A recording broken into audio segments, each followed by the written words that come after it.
Perkenalkan, nama saya Kadek Laksana NPM 243. Selamat malam teman-teman dan ibu dosen yang menyimak video ini. Semoga seluruhnya senantiasa dalam keadaan sehat. Kita berjumpa kembali di video ini untuk mengulas mengenai chapter 8 part 1 pada mata kuliah Manajemen Pemasaran Internasional. Pemaparan akan saya sampaikan dalam format video sebagai berikut. Baik, topik pembahasan kali ini adalah strategi pemasaran global, di mana poin-poin yang akan kita bahas dalam video ini, yang pertama adalah teknologi informasi dan kompetisi global, yang kedua strategi global, yang ketiga strategi pemasaran global, dan yang keempat adalah regionalisasi dari strategi pemasaran global. Baik, untuk saat ini konsumen dapat mengetahui produk-produk yang tersedia di negara lainnya. Contohnya, konsumen di India menonton CNN dan Star TV. Mereka mengetahui apa yang terjadi di belahan dunia lain. Seorang konsumen di desa terpencil di India kemungkinan akan menanyakan pedagang lokal mengenai produk server, yaitu deterjen yang diproduksi oleh Unilever, karena ia baru saja melihat iklannya di TV. Kemudian yang lainnya yaitu lebih dari 10 juta orang Jepang traveling ke luar negeri setiap tahunnya. Mereka terekspos pada rumah-rumah yang lebih besar dan juga harga-harga yang lebih rendah untuk barang-barang konsumen dibandingkan dengan harga di pasaran domestik Jepang. Akses informasi yang mereka peroleh tersebut menciptakan permintaan yang tidak ada sebelumnya. Batas geografi dan juga jarak antar negara bukan lagi menjadi hambatan dalam merancang strategi pemasaran global. Namun, sisi lainnya adalah tidak hanya perusahaan yang berkompetisi secara internasional yang terdampak, namun perusahaan-perusahaan yang hanya memasarkan produknya secara domestik juga terdampak secara signifikan oleh kompetisi global ini. Baik, kita akan masuk ke topik yang pertama, yaitu teknologi informasi dan teknologi informasi dan kompetisi global. Perkembangan teknologi transportasi, termasuk transportasi udara dan juga kontainer bersuhu dingin untuk keperluan logistik dan juga kapal laut yang besar untuk logistik, telah merubah sifat dari perdagangan dunia 50 tahun sejak Perang Dunia Kedua. Perdagangan elektronik atau e-commerce telah merubah sifat kompetisi di seluruh dunia, di mana jarak geografis tidak lagi relevan dalam merancang strategi global. Perkembangan teknologi informasi memungkinkannya dilakukan real time management atau manajemen yang dapat dilakukan secara real time atau instan secara rutin. CEO dari suatu perusahaan dapat mengetahui penjualan di hari sebelumnya sampai ke angka yang sangat detail, dan mereka dapat memperoleh informasi mengenai event atau tren saat ini dan bukan dalam hitungan bulan saat semuanya sudah terlambat. Retailer besar, contohnya Walmart, memperoleh informasi dari tokonya di seluruh dunia setiap 2 jam melalui komunikasi yang memungkinkan mereka untuk memperoleh informasi yang akurat secara lebih cepat mengenai posisi inventory dan juga pergerakan penjualan produk di toko mereka. Kemudian, aktivitas pemesanan dan juga pembelian ordering atau purchasing yang dulunya sangat tidak praktis dan juga sangat menyita waktu, saat ini dapat dilakukan melalui elektronik. Data interchange, yaitu pemesanan dalam pembelian purchasing melalui internet atau online. Hal ini mengurangi waktu yang dibutuhkan untuk menyelesaikan kegiatan ini dari dulunya dalam hitungan minggu hingga saat ini menjadi hitungan hari, dan selain itu juga mengurangi jumlah kegiatan paperwork yang perlu dilakukan. Teknologi informasi memungkinkan dilakukannya komunikasi online. Komunikasi online mengurangi waktu yang dibutuhkan untuk bereaksi atau merespon dan juga meningkatkan produktivitas. Penggunaan komunikasi online dapat meningkatkan efisiensi internal perusahaan, yaitu dengan cara melakukan video conferencing untuk melakukan presentasi dan rapat, sehingga dapat mengurangi biaya travel dan juga menghemat waktu. Teknologi informasi memungkinkan dilakukannya electronic commerce atau perdagangan secara elektronik. Perkembangan bisnis tidak lagi terhambat oleh kebutuhan untuk mencari tempat-tempat komersial untuk membuka bisnis dan kebutuhan untuk mencari staf penjualan. Internet telah merubah secara fundamental ekspektasi konsumen mengenai kenyamanan, kecepatan, komparabilitas harga dan layanan dalam berbelanja. Bahkan retailer tradisional pun memperoleh manfaat dari e-commerce pemasaran di luar pasar domestik umumnya selalu terhambat oleh jarak geografis atau batas-batas geografis. Namun saat ini tidak lagi seperti itu karena perkembangan transportasi dan teknologi telah mengurangi banyak kesulitan dalam melakukan bisnis di luar batas negara. Batas-batas geografis tidak lagi membatasi cakupan pasar dari perusahaan multinasional. Akan terdapat banyak perusahaan yang akan kehilangan monopoli lokalnya akibat dari adanya bisnis-bisnis online. Rakuten Ichiba, yaitu perusahaan internet shopping Jepang terbesar di Jepang, memiliki sangat banyak bisnis yang terregistrasi di dalamnya, yaitu 71.000 dan menjual sekitar 30 juta item produk secara online. Penjualan dari Rakuten Ichiba meningkatkan secara signifikan setiap tahun, dan ini menunjukkan bahwa internet shopping meningkat dari waktu ke waktu. Salah satu perusahaan internet yang bertumbuh dengan cepat adalah online gaming dan juga e-finance. Termasuk dalam e-finance adalah e-wallet yang kita kenal di Indonesia. Perusahaannya adalah UFO, GoPay, dan sebagainya. Baik, lanjut. Teknologi informasi juga memungkinkan terbentuknya e-company. Efek dari jaringan informasi dalam perusahaan multinasional akan terlihat dalam karakteristik dari struktur organisasinya. Semakin banyak perusahaan multinasional yang mulai mempergunakan internal web servers untuk memfasilitasi komunikasi dan transaksi antara karyawan dengan juga suppliernya dan dengan distributornya. Contohnya adalah Siemens yang menghabiskan $1 billion untuk mengubah struktur organisasinya menjadi company atau perusahaan yang sepenuhnya elektronik. Teknologi informasi menyebabkan difusi produk yang semakin cepat dalam skala global. Pengaruh yang sangat jelas dari teknologi informasi adalah teknologi yang menyebar dengan semakin cepat dan juga siklus hidup produk yang semakin pendek pada pasar global dibandingkan dengan sebelumnya. Jangka waktu penyebaran TV berwarna dahulu antara benua adalah sekitar 6 tahun. Namun saat ini penyebaran dari inovasi akan lebih singkat daripada dahulu karena berita menyebar dengan sangat cepat melalui channel-channel komunikasi internet ataupun berbagai media lain, dan didukung dengan teknologi transportasi yang semakin baik sehingga mampu mengangkut atau mendistribusikan barang-barang dunia lebih cepat ke seluruh penjuru dunia. Sehingga perusahaan penjual PC atau personal komputer contohnya harus melaunching produk baru dalam skala global agar tidak tertinggal dari pesaing-pesaing global yang lain. Perkembangan teknologi informasi mendorong terbentuknya global citizenship atau konsumen global. Lingkungan dan global membutuhkan strategi yang melingkupi banyak negara dan mengintegrasikan operasional perusahaan lintas negara.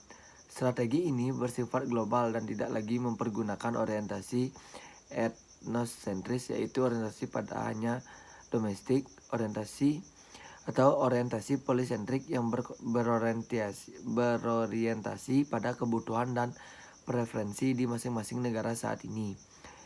Perusahaan perlu untuk mengadopsi orientasi geosentrik yang memandang dunia sebagai satu pasar potensial dan integrasikan aktivitas perusahaan dalam satu global basis.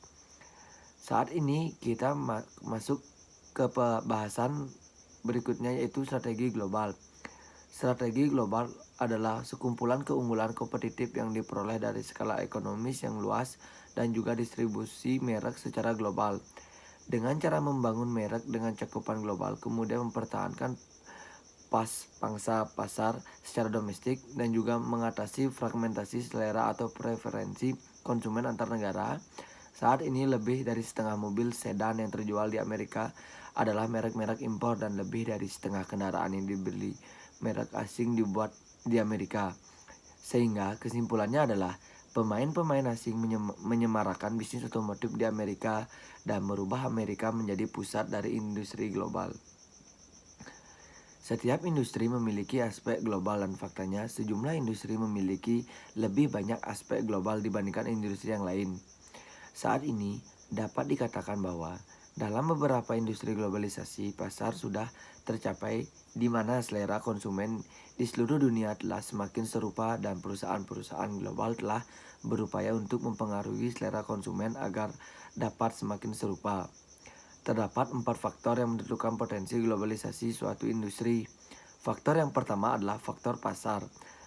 Kemudian yang kedua adalah faktor biaya dan yang ketiga faktor persaingan dan yang terakhir yang keempat adalah faktor pemerintah atau regulasi. Yang pertama, kita akan membahas faktor yang mendorong suatu industri menjadi industri global.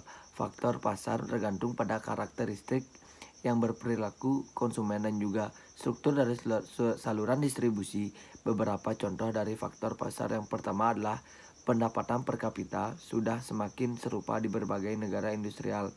Kemudian berikutnya adalah kesamaan dari gaya hidup dan juga preferensi konsumen di banyak negara.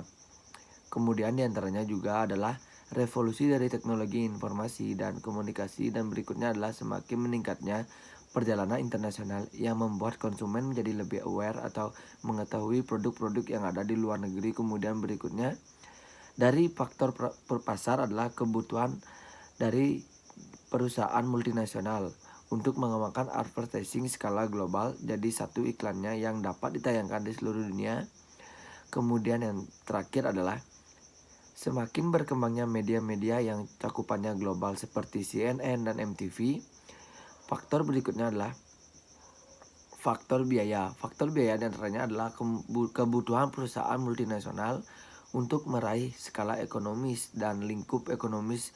Dengan segala ekonomis yang besar, perusahaan multinasional dapat menghasilkan produk dengan biaya yang rendah, sehingga dengan menerapkan harga yang rendah, mereka dapat berkompetisi dengan lebih baik secara global. Berikutnya adalah perkembangan dari transportasi dan logistik ditandai dengan semakin banyaknya perusahaan-perusahaan transportasi dan logistik seperti FedEx, UPS, DHL, dan sebagainya. Berikutnya adalah semakin banyaknya negara-negara industrialis baru yang memiliki kapabilitas produksi yang baik namun dengan biaya tenaga kerja yang rendah. Contohnya adalah banyak negara di Asia dan juga negara Eropa Timur yang biaya perkembangan produk baru yang semakin tinggi akibat dari siklus hidup produk yang semakin pendek. Faktor berikutnya, faktor pemerintah atau regulasi yang dapat mendorong terjadinya globalisasi. Yang pertama adalah pengurangan hambatan-hambatan dalam bentuk tarif maupun non-tarif.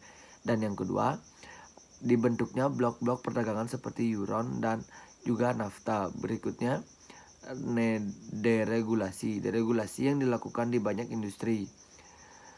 Dan yang selanjutnya, transisi dari sistem komunis ke sistem pasar terbuka atau liberal di beberapa negara, sehingga hal ini mendorong berbagai industri di negara tersebut menjadi industri yang bersifat global. Faktor persaingan yang mendorong terjadinya globalisasi. Faktor persaingan yang pertama adalah peningkatkan pada volume perdagangan dunia. Kemudian semakin bermunculnya negara-negara perusahaan-perusahaan yang berambisi menjadi kompetitor global. Kemudian berikutnya adalah semakin banyaknya bermunculan perusahaan-perusahaan internet atau company. Kemudian berikutnya adalah semakin banyak perusahaan yang menjadi geosentrik dibandingkan dengan etnosentris. Contohnya Stanley Works, sebuah perusahaan Amerika yang memindahkan fasilitas produksinya ke negara lain dengan biaya yang lebih rendah. Contoh yang lain adalah United, yaitu perusahaan peralatan terhadap komunikasi dari Jepang yang tidak pernah memproduksi produknya di Jepang, namun justru di negara lain di mana biaya material lebih murah dan juga biaya tenaga kerja lebih murah. Yang terakhir adalah semakin meningkatnya atau semakin banyaknya aliansi strategis yang dibentuk secara global, perusahaan secara global. Berikutnya adalah perbedaan antara strategi multi domestik dan strategi global. Dalam strategi multi domestik, perusahaan mengelola aktivitas internasionalnya seperti mengelola portofolio, sehingga cabang-cabang perusahaan di masing-masing negara mengontrol aktivitas-aktivitas mereka untuk memaksimalkan profit di area operasi atau mereka masing-masing aktivitas atau personal. Cabang-cabang ini tidak memiliki keterkaitan dengan aktivitas di cabang lain di negara lain. Cabang-cabang ini memiliki tingkat otonomi yang sangat tinggi. Aktivitas masing-masing cabang di masing-masing negara ditentukan oleh kondisi kompetitif di pasar domestik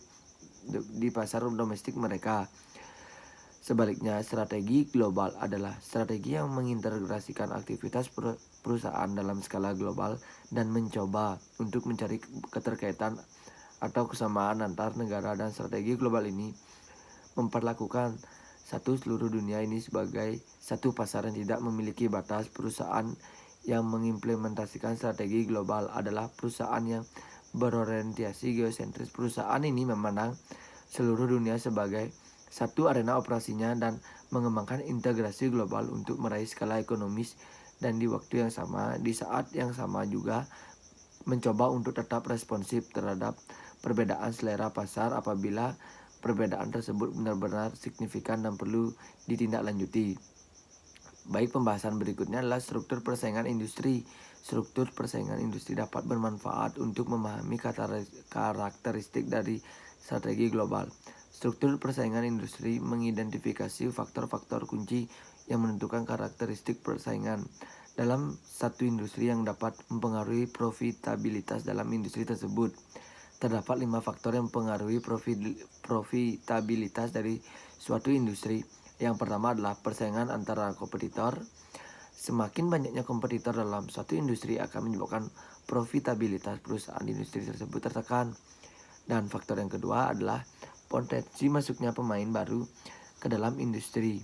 Semakin tinggi entry barrier atau hambatan masuk industri yang semakin tinggi akan menyebabkan jumlah pemain yang masuk menjadi sedikit. Sebaliknya, industri dengan entry barrier yang rendah atau hambatan masuk yang rendah adalah industri retail online, di mana banyak perusahaan yang dapat memasuki industri online dengan sangat mudah dengan investasi yang minim, sehingga industri dengan entry barrier atau hambatan masuk yang rendah menyebabkan profitabilitas industri tersebut juga menjadi rendah karena potensi masuknya pemain-pemain ke industri tersebut sangat besar.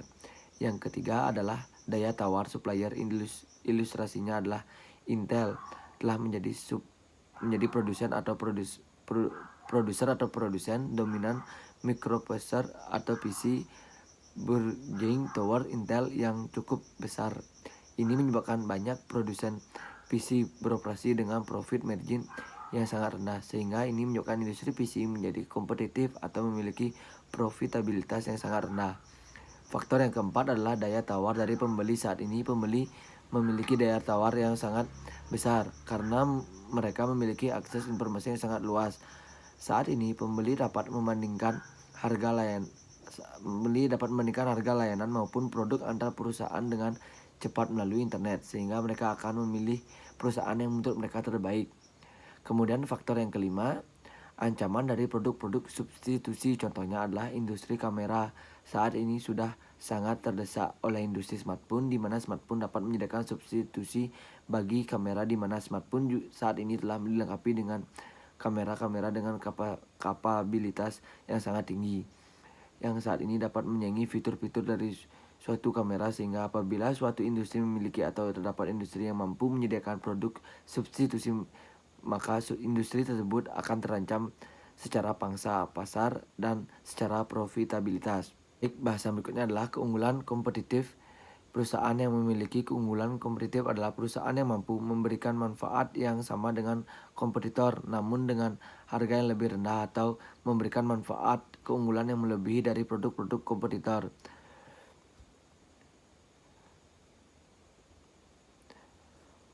Keunggulan kompetitif hanya sementara. Apabila kompetitor dapat menyamai tawaran perusahaan dan sama unggul, maka perusahaan tidak lagi memiliki keunggulan kompetitif. Untuk memperpanjang periode monopoli ini atau memperpanjang periode keunggulan kompetitif, perusahaan-perusahaan berupaya untuk mengembangkan strategi-strategi yang akan sulit untuk ditiru oleh kompetitor.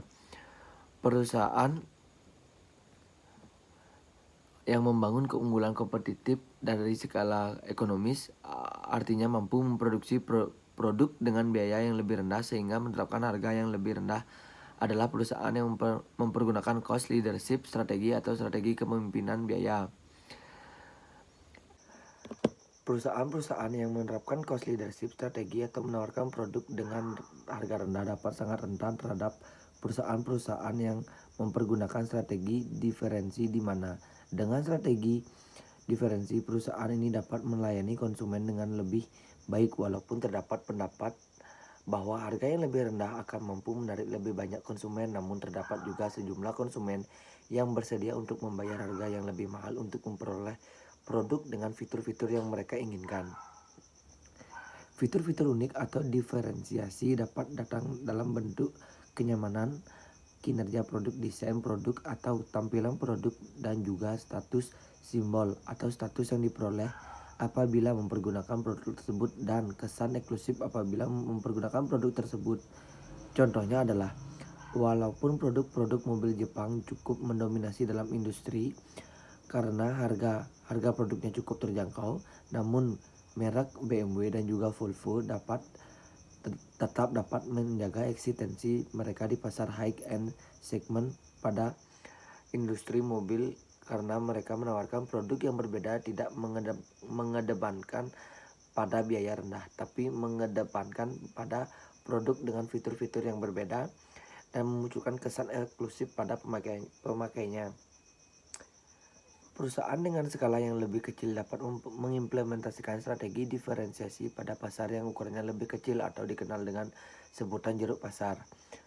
Perusahaan yang mempergunakan strategi ini atau strategi jeruk pasar yang berfokus pada segmen-segmen yang sangat spesial atau memiliki keinginan khusus, dan perusahaan ini mencoba untuk meraih posisi dominan pada segmen kecil tersebut. Contohnya di industri otomotif adalah Ford dan Saab yang dapat memperoleh posisi yang cukup kuat pada segmen-segmen high power sport car atau segmen yang menyukai mobil sport bertenaga tinggi. Namun dalam era kompetisi global, para pemain jeruk ini dapat sangat rentan untuk mendapat persaingan dari perusahaan-perusahaan berskala besar karena dibutuhkan skala ekonomi karena skala ekonomi dibutuhkan untuk berkompetisi dalam skala global.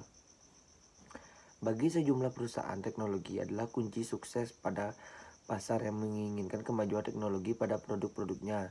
Perusahaan dapat mempergunakan kepemimpinan dalam hal teknologi yang untuk menghasilkan inovasi yang cepat untuk memperkenalkan produk-produk baru. Namun keahlian teknologi yang besar di seluruh penjuru dunia membuat keunggulan teknologi perusahaan hanya bersifat sementara, di mana perusahaan-perusahaan lain dapat dengan cepat meniru inovasi-inovasi yang baru saja dikeluarkan, sehingga perusahaan tidak sebaiknya berpuas diri. Perusahaan perlu untuk beralih ke sumber-sumber keunggulan berikutnya.